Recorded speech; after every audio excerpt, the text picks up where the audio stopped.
Hello friends, स्वागत है आपका इस चैनल पर। तो आज हम पढ़ने वाले हैं ऊषा चैप्टर को। ऊषा जिसको लिखे हुए हैं शमशेर बहादुर सिंह, इसको लिखे हुए हैं।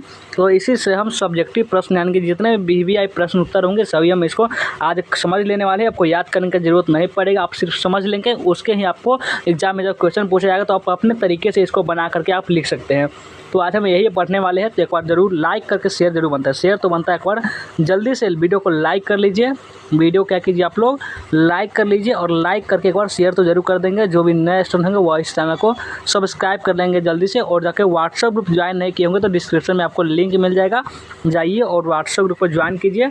और चलिए हम अब पढ़ना स्टार्ट करते हैं। आपको पूरे अच्छे तरीके से समझ सकते हो। चलिए पूरा आपको पोएम जो आपका कविता है वो आपको समझ में आ जाएगा। सबसे पहला जो प्रश्न कह रहा है कि प्रातः काल का जो नभ होता है वह कैसा होता है। क्या प्रश्न कहा है? प्रातः काल का जो नभ होता है वह कैसा होता है, यानी कि जो सुबह का जो समय होता है उसके बारे में प्रातः काल यानी सुबह के बारे में बताया है। नभ इसका क्या होता है? नभ मतलब होता है जो आकाश, जो भी आकाश आप देखते हो, अंतरिक्ष देखते हो, उसको ये नभ बोलते हैं। तो प्रातः काल का जो नभ होता है ना, सुबह का जो आकाश होता है वो कैसा दिखता है उसी के बारे में बताया जा रहा है। तो कैसे लिखना है प्रातः काल का नभ यानी सुबह का जो आसमान होता है बिल्कुल नीले राख के समान स्वच्छ था, यानी नीले राख की तरह, नीला राख यानी कि जैसे आपको देखते हो नीला आकाश दिखाई देता होगा, यानी जब सूरज उदित होने वाला होता है उस समय का जो मौसम के बारे में बात की जा रहा है कि नीले राख के समान स्वच्छ था। उसकी नीलिमा के बीच आने वाला उजाला हल्के रूप में झांकता सा नजर आता है, यानी कि उसमें जो होता है कि थोड़ा सा प्रकाश होता है। जो सूरज जब उदित हो रहा होता है थोड़ा प्रकाश आ रहा होता है और बाकी अंधेरा होता है। देखेंगे आपको लगभग अभी तो वही 4:30 या फिर 5 बजे आप उठेंगे तो देखेंगे तो दोनों आसमान होगा वो थोड़ा काला होता है, आधा उजला होता है, यानी कि दोनों मिक्स है। तो अब उजाला क्या होता है? काला हट रहा होता है और उजाला जो होता है वो आ रहा होता है। तो उसी समय का ये समय के बारे में बात किया जा रहा है। और लिखना है प्रातः काल की उस वेला में आकाश नीले राख सा लगता है, यानी ऐसा लगता है कि जो आकाश पे है जो राख होती है उसको लीप दिया गया होगा। इस प्रकार से जो आकाश होता है वह दिखाई दिया रहता है। तो यही आपसे बोला जा रहा है कि प्रातः काल का जो नभ है वह कैसा था। तो लिखना है कि प्रातः काल का नभ बिल्कुल नीले राख के समान स्वच्छ था। उसकी नीलिमा के बीच, उसकी जो नीले रंग की होती है नीलिमा के बीच उजाला हल्के रूप में झांकता सा नजर आता है, यानी कि हल्का प्रकाश होता है नजर आता रहता है सूर्य की ओर से। प्रातः काल की उस बेला में आकाश नीले राख सा लगता है। एक और लेखक का नाम क्या है ये याद रखेंगे, इसका लेखक का नाम है शमशेर बहादुर सिंह। और आपका चलिए अगला प्रश्न पर आते हैं। देखिए क्या अगला प्रश्न क्या कर रहा है। अगला प्रश्न है कि ऊषा का जादू कैसा है। ऊषा का जो जादू होता है वह कैसा है। लिखना है कि ऊषा का जादू ऊषा काले नभ की प्राकृतिक सुंदरता है। ऊषा का जादू कैसा, देखिए ऊषा का जादू कैसा है एक पूछा जा रहा है। देखिए ऊषा किसको बोलते हैं? जो आपका जो समय होता है सुबह का, जिसमें क्या होता है अंधेरा जा रहा होता है और उजाला आ रहा होता है, यानी कि आपका सुबह हो रहा होता है, उसी को हम ऊषा काल बोलते हैं, उसी को ऊषा काल बोलते हैं। तो इसीलिए आपको चैप्टर का नाम भी पढ़ा हुआ है ऊषा। और ऊषा का जादू कैसे टूटता है? अगर पूछा है कि ऊषा का जादू कैसे टूटा है, सूर्योदय होने पर ऊषा का जादू टूटता है, यानी कि जब सूर्योदय होने वाला होता है और जो चंद्रमा जो होता है वह जा रहा होता है और सूर्य आ रहा होता है, उसी समय जो होता है वो ऊषा का जादू टूटता है। जिसके लिए कवि ने बहुविध उपमान जैसे कि नीले शंख, राख से लिपे हुए गीले चौकी, काली सील जो लाल केसर में धुली है, लाल खड़िया से लिखी स्लेट के समान आदि प्रस्तुत किया है। सूर्योदय के पूर्व तक ही आकाश की गोद में ऊषा का जादू चलता रहता है, यानी जब सूर्योदय के पूर्व यानी सूर्योदय के जब पहले होता है उसमें ऊषा का जादू चलता रहता है। जैसे सूर्योदय उगता है उसके बाद क्या होता है ऊषा का जो जादू होता है वो टूट जाता है। ऊषा का जादू नीले शंख के समान है, यानी नीले शंख के समान है ऊषा का जादू, यानी कि जब सूर्योदय होता है तो वह नीला होता है, वो कहाँ चला जाता है कुछ पता ही नहीं लगता है। राख से लिपे हुए नीले चौक आदि के वे समान होता है। तो 2 नंबर जो प्रश्न था ये भी आप अच्छे तरीके से समझ गए होंगे कि ऊषा का जादू कैसे टूटता है। तो सिंपल भाषा में ऑब्जेक्टिव में क्वेश्चन आएगा तो लिख देना है कि ऊषा का जादू टूटता है जब सूर्योदय हो रहा होता है, तो इस चीज़ में वह ऊषा का जादू होता हुआ टूटता है।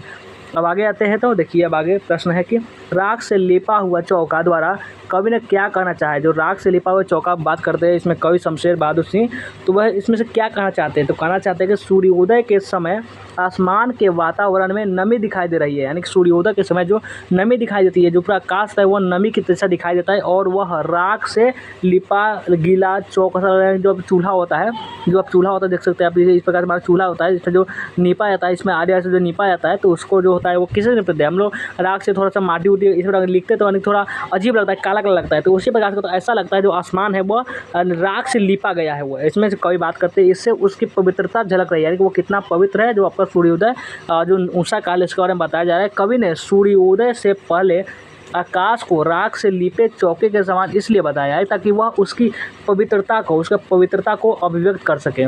तो यहाँ तक तो क्या क्लियर है। तो चलिए आगे आते हैं अगला प्रश्न पर। देखिए अगला प्रश्न है, देखिए लाल केसर और लाल खड़िया चाक किसके लिए प्रयुक्त है। लाल केसर और लाल खड़िया हुआ किसके लिए प्रयुक्त है। तो लिखना कैसे है, लिखना है आपको एग्जाम में इस प्रकार से उत्तर लिख देना है। लिखना है कि लाल केसर सूर्योदय के समय आकाश की ललिमा के ने कवि लाल केसर में तुलना की है और रात्रि को उन्होंने काली सील से तुलना की है। जो रात्रि होता है, जो रात का समय होता है, इसमें काली सील से तुलना की है। जब सूर्योदय उदित हो रहा होता है, जो आकाश का जो होता है, जो उसका जो अंधेरा होता है वो खत्म होने वाला होता है, तो उसे ही तुलना की है काली सील।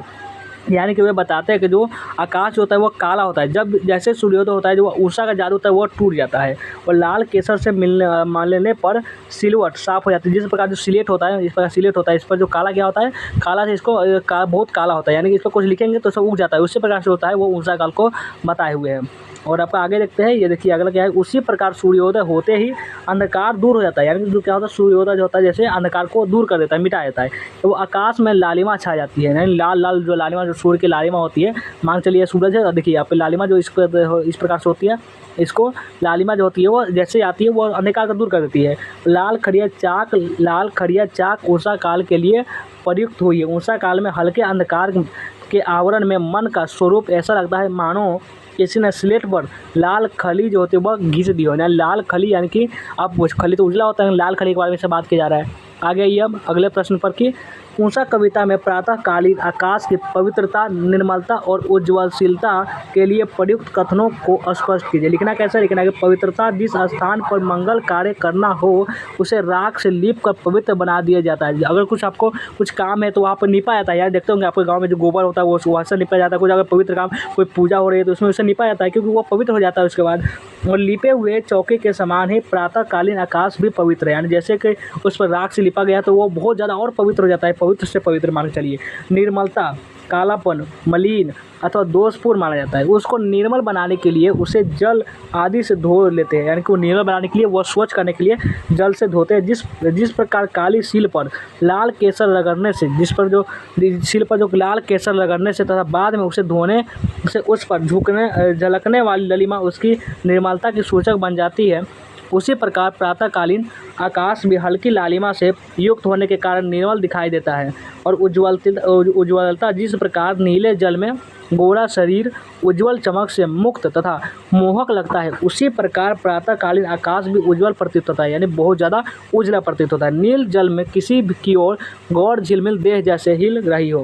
देखिए पूरा जितना भी इस प्रश्न उत्तर बन सकता है पूरा हम ला दिए हुए, तो आप इसको स्क्रीनशॉट भी लेते चल सकते हैं।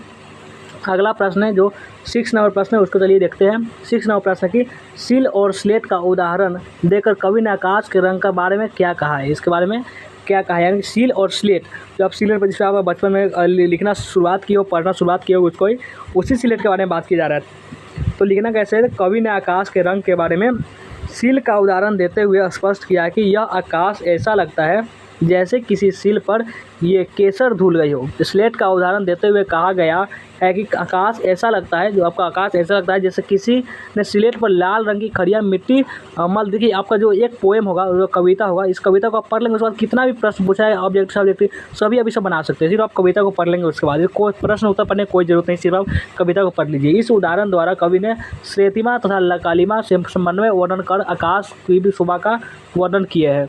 अब आगे ये अब है कि 17वां प्रश्न के भोर के नभ को राख से लिपा गया चौका के द्वारा कवि ने क्या कहना चाहे कि उत्तर लिखना है कि भोर के नभ का रंग नीला होता है। जो भी भोर हो रहा होता है इसमें जो रंग होता है वो नीला होता है, उसके बाद उजला हो जाता है, पर साथ ही उसमें सफ़ेदी भी छिलकती है, यानी वो सफ़ेदी भी रहता है। राख से लिपे हुए चौके में भी नीलिमा अथवा श्यामलता के साथ सफ़ेदी का मिश्रण होता है।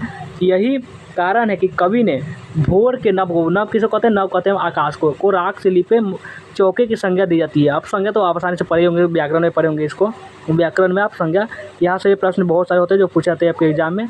और राख के ताजे लिपे चौके में नमी भी होती है। भोर के नभ में भी ओस के कारण क्या होता है, गीलापन हो जाता है। अब जो आपका आखिरी प्रश्न है कि 8वां नंबर प्रश्न है और एक और 9 नंबर प्रश्न है, इसमें है कि प्रातः नभ की तुलना बहुत नीला शंख से क्यों की जा गई है। नभ की जो आकाश की जो है वो नीला शंख से आखिर तुलना क्यों की गई है। तो लिखना है कि प्रातः नभ की तुलना बहुत नीले शंख से की गई है। क्योंकि कवि के अनुसार प्रातःकालीन आकाश गहरा नीला प्रतीत हो रहा है, यानी गहरा थोड़ा सा नीला उसको क्या हो रहा है वो प्रतीत हो रहा है। वह नीले शंख के समान पवित्र और उज्ज्वल है। नीला शंख पवित्रता का प्रतीक है। प्रातःकालीन नभ भी पवित्रता का प्रतीक है। लोग उषा काल में सूर्य नमस्कार करते हैं। जो उषा काल होता है इसमें सूर्य देवता को प्रणाम करते हैं। शंख का प्रयोग भी पवित्र कार्य में होता है। जैसे शंख बजाया जाता है पवित्र कार्य में, जब कुछ अच्छा काम हो रहा है, अतः यह तुलना युक्तिगत है।